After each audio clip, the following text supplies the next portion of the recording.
This is the Gateway Packaging Podcast, brought to you by Tenso Strapping. This podcast shares what's happening inside our business, as well as the latest from the world of packaging solutions. All right, welcome Leigh to the Gateway Packaging Podcast. Thanks for joining us. Thank you. So for everybody who is listening in, we're pretty excited to have Leigh here today because Leigh works in the forklift and transport training industry, and we know that a lot of our clients and our customers also have warehouses and logistics and all that kind of thing as well. So it's great to have Leigh in today to give us a bit of an update on where the industry's at, how they go about things, and maybe share a few tips that people might not know about, or a few changes that have happened within the industry that people might not know about. So thanks for joining us, mate. No worries. So maybe let's kick off with a little bit about yourself and a bit about your current role. Rightio. So I've been in the training industry for about 10 years now. Yep. So I have been training trucks, earth moving equipment, and high-risk work with forklifts, elevator work platforms, and stuff like that. Yep. I'm now managing a site now in Shepparton and in looking after the region, so as well as doing heavy vehicle licensing. Yep. We also do hazardous area training for teaching people to drive buses up in the snow. Okay. And which is why we're pretty busy this time of year. Yeah, I can imagine. Yeah. And forklifts, which at the moment are in really high demand. Yep. Yeah. Oh, perfect. Excellent. And as you said, we're in winter, or heading into winter at the moment when we're recording this. So the snow is falling. It sounds like you just cover mainly, basically anything that's sort of a high risk vehicle or requires some training. You guys look after it. Yep. Yeah, perfect. Awesome. All right, maybe can we jump into some of the things that have changed in the industry? Because I know even for myself, going back, 10 years ago when I first got my forklift license, it was a 3 or 4 hour course, and we got through it pretty quickly. But I know a lot of things have changed over the years. Maybe you can bring us up to speed with sort of where the industry's at now. Well, now the assessments are a hell of a lot harder. I can imagine. We used to train and license up to 4 to 5 people in one day. Okay. And now we're looking at 2, 3. Some places are doing up to 5-day forklift courses to try and teach people what they need to know. Yeah. Most of what they need to know now is more theory-based than actual practical operation, where most of the older forklift drivers don't know things like the load center distance and how it actually works, where now they're making sure that the trainees, before they actually leave, completely understand how the forklift works. Yeah, sure. So, and that's probably where the main difference is now for employers, where they used to be able to have their employees operate a forklift without a license under supervision. Mm-hmm. That legislation has now changed. And the main reason for that change is to stop people being under supervision for 4, 5, 10, 20 years. Extended periods, yeah. Yes. Yep. So what the requirement now is that people have to be enrolled into a forklift course with a RTO. Yep. Then once they've enrolled into that forklift course, they can operate under supervision up until the date of the course. Okay. So then try and allow people to get some experience on a forklift before they actually go do the course. Yep. So, and that's one of the big major changes. So if WorkSafe come in and do an inspection on a workplace, they find a person on a forklift without a license, the first thing they'll be asking is, do you have evidence that this person is enrolled into a forklift course? Yeah, right. And then if they've met that requirement, then it's no problems at all. Yep. So I did train a person about 12 months ago. He was only a young guy. He was told by his employer he could drive a forklift as long as he was under supervision without a license. His load actually fell off the forklift and squashed one of his other workmates' heads and gave him serious brain damage. Yep. Part of the outcome was the young guy himself got a written up by WorkSafe and cautioned, but the employer is copying a major fine Yeah. because he was driving without being enrolled into a forklift course. Yeah, sure. So it's we do need to understand that you might be able to drive a forklift as such, but if you haven't been through the proper training and you don't have that license, there's definitely a lot now that. Things can always have gone wrong, but workplace safety is of paramount importance these days. So that's a big change within the industry, which some people may not know about, but everybody sort of does need to know about. And I think that's why we wanted to sit down and have a chat with you today. Yep, yeah, and that's the one thing I try and push when I talk to any new company that I'm training, is just to make them aware of that, just to protect themselves. Yeah. What's on that topic of people maybe not knowing, is there somewhere that people can go to, like online, a website or something like that, where people can go to get the updates in legislation to find out what's now required? WorkSafe do put out updates. Okay. I'm sure if they got onto the WorkSafe website, Yep. they would be able to find those updates, Yep. or to contact WorkSafe directly. Yep. And WorkSafe would then be able to guide them in the areas where they need that information. Yeah. That WorkSafe have heaps of flyers and heaps of information, and they're more than happy to try and help employers out and guide them in the right direction. Yeah, of so course. the big key is to touch base with WorkSafe Yep. to do that. Yeah, perfect. Is there anything else while we're on the topic that business owners or people like warehouse managers or whoever it might be, are there any changes besides the ones that we've spoken about that have happened in the industry that people may not know about when it comes to warehouses, forklifts, trucks, logistics, all that sort of thing? Not majorly. Yep. Probably the biggest change is now taking a lot of the responsibility away from the operators, and under the chain of responsibility, starting to put more of this legal requirement onto supervisors and managers. Yep. And making sure that they are doing their roles and supervising their employees, as well as making sure they're not allowing their employees to do the wrong thing. So the old simple thing of using a man cage instead of lifting someone up on a pallet because it's quick and easy and stuff like that. 100%. So their legal responsibilities in that area have now actually escalated under the chain of responsibility. Yeah, exactly. Perfect.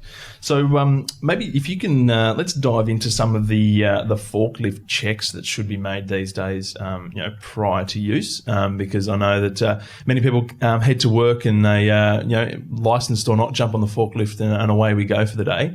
So those first checks that need to be made are pretty important. So maybe let's can you run through some of them for us? Yeah. So probably the most important check, which normally doesn't happen, is checking the load data plate for the forklift. Okay. Normally when I go out and I'm consulting with employers, first thing I normally do is walk up to their forklift, have a check of their load data plate. Yep. And normally I'm finding the plates are incorrect. Okay. Which then means that the forklift shouldn't be operated. Sure. Incorrect in what way? Don't have the required attachments on the data plate. Yep. The tyres, so it says it's got pneumatic tyres when it's actually got solid rubber tyres, or vice versa, which then lifts the lifting requirements. Sometimes I've checked the data plate and there's actually been nothing written on the data plate. Okay. So if without knowing what information's on that data plate, you don't know what that forklift can and can't do. Yeah, sure. So that's probably one of the most critical things, is checking that data plate first, as well as checking the load center distance for that forklift as they do change. Yeah, sure. With the data plate, whose responsibility is to make sure that, like, obviously the data plate should come filled out when you purchase the forklift? Is that correct? Correct. Yeah, perfect. But it is the operator's responsibility to make sure that the data plate is there, readable, and it is correct. Sure. So in the case of the, you mentioned like the pneumatic tyres, if for some reason tyres were changed over on a particular unit, who then changes the data plate? Does that come down to the business owner or the person that changed the tyres? Or what would need to happen is they need to get back in contact with the manufacturer of that forklift, and then go see them. So we want to make this change, and they would then go through and issue them a new data plate to put onto the forklift. Yeah, perfect. So the responsibility of the operator is to remove the keys, tag the forklift, document it, report it to the supervisor, and then not use the forklift until it's fixed, which is the 5 steps that should be followed every time they find a fault. Yep. And then from there, the forklift gets put to the side and doesn't get used until the data plate is correct. So same as if they need to put a new attachment onto the forklift, they need to go back to the manufacturer to then get that attachment approved, so a new data plate can be issued to be put onto the forklift to allow that attachment to be used. Yeah, perfect. Excellent. All right, that covers data plate. What's next? One of the other critical ones is the gas bottle for most forklifts. Yes. Most forklifts are using gas bottles these days. So although I did hear that there's one industry in Shepparton that has changed to use completely electric forklifts, and charging them through solar panels. Okay, perfect. And with the rebates and everything else like that. Yep. And I heard they're saving about $60,000 a year. I can imagine. Yeah. However, the biggest issue with the gas bottles is checking to make sure that they're in date, especially with gas bottles that are hired. A lot of the operators believe it's the responsibility of the company they're hiring the gas bottles off to make sure that the gas bottles they're supplying are in date. But it is the responsibility of the forklift operator to check to make sure that the gas bottle on the forklift that they are operating is in date. Correct. So, and if it's not in date, then it needs to be removed off the forklift. Yeah, perfect. Is that sort of a general rule of thumb to abide by for anybody who is operating a forklift? Obviously, like, you need to make sure that you are completing the checks personally, like we just mentioned, data plate, gas bottle, all these sort of things. Like, it comes down to you, and it's just a good way to make sure that everything's covered off, isn't it, when the operator makes all the checks first? Correct. Yeah. So, and it should be the first person who operates a forklift for the day of the shift. Yep. It's their responsibility to make sure that they're doing those checks, and then it becomes their responsibility to then sign off to say, yes, the forklift is safe for the day. Yep. And if they fail to do that and something goes wrong, they can be liable up to $283,000 fine from WorkSafe. That's a lot of reasons to do the right thing. Yes, very much so. Yeah, perfect. Next.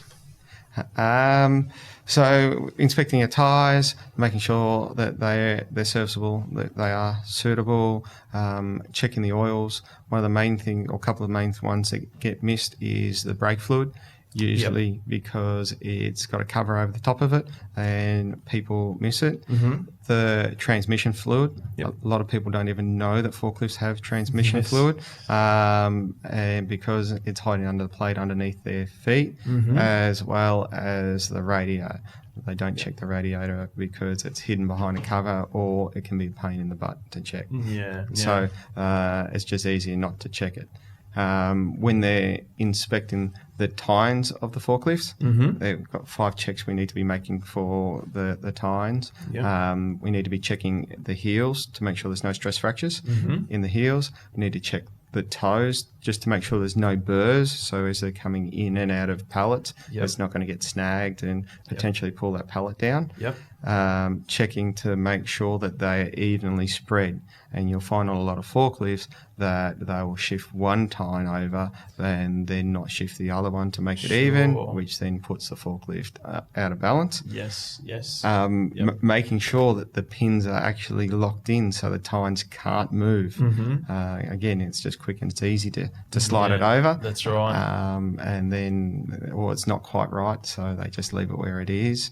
And to make sure that it hasn't been splayed from where people have been trying to pick up a load with only one tine, and then have bent that tine down a fraction.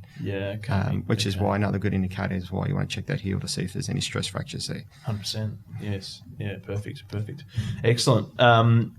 Does that mainly cover off on our forklift checks? Yeah, they're probably the main ones, the pre-start checks that people really need to tick off. There is a full sequence that people do need to go through, but they're the main ones that people really want to be ticking off. I guess the other ones that are probably pretty critical for forklift is checking your hydraulic rams. Definitely making sure your hoses are in good condition.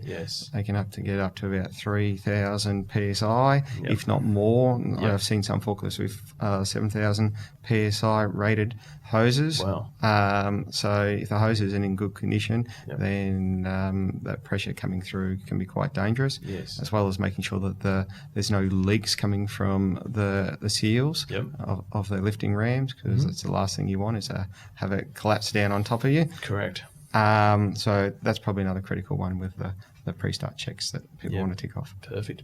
So I'm sure those pre-start checklists would obviously come from an RTO or whoever they've done their training through. If it has been a while and people don't have that checklist in front of them, again, is the WorkSafe website the best place to go to get those sort of checklists?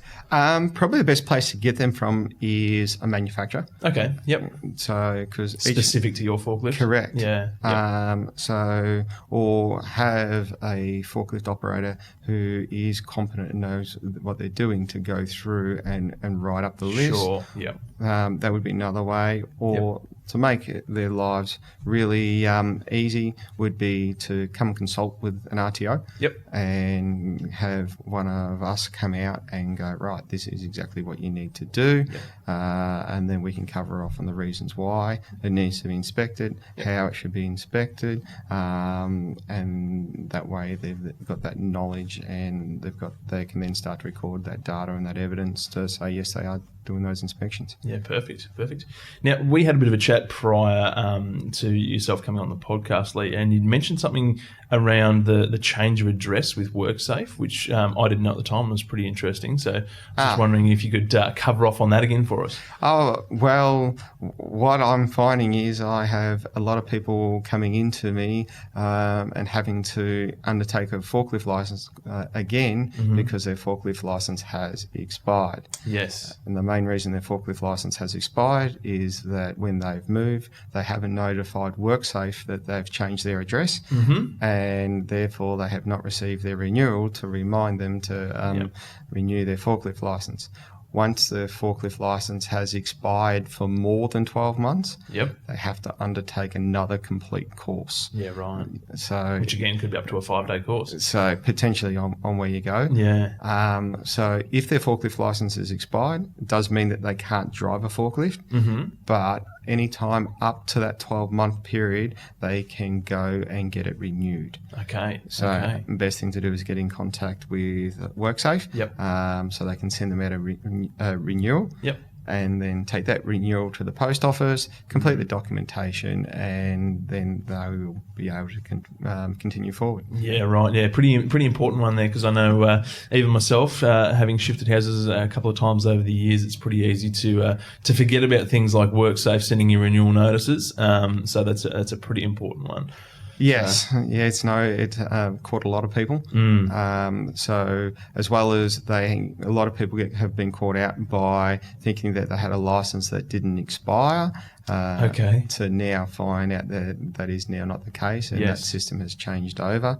There was a period where they could change their license over, but that period has now expired. So if they haven't changed their license over from the old license to the new license with a photo, then that license is now not valid anymore. Yeah, perfect. And if all else fails, just have a good look at your license and check things like the expiry date.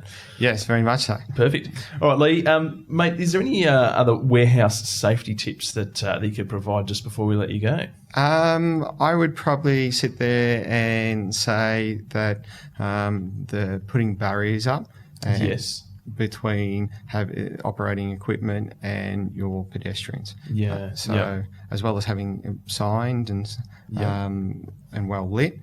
But there's a lot of workplaces out there that still allow pedestrians to intermingle with forklifts and other pieces of equipment, where you want to try and put those exclusion zones in, put in marked pathways and all that type of protective type equipment would make their lives a hell of a lot easier and a hell of a lot safer. That's right. So, and if they're not sure, again, one of the things that they can do is either come out and consult an RTO or get in contact with WorkSafe to say, what do you think we need?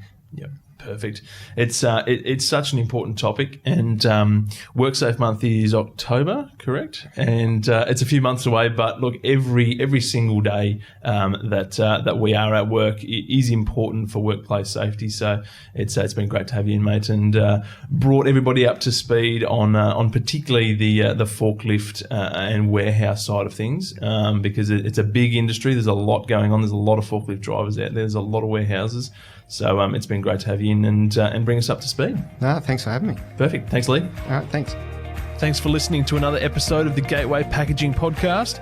If you'd like more information on today's episode, please head to our website, gatewaypackaging.com.au, and don't forget to follow us via our LinkedIn company page. Just search Gateway Packaging.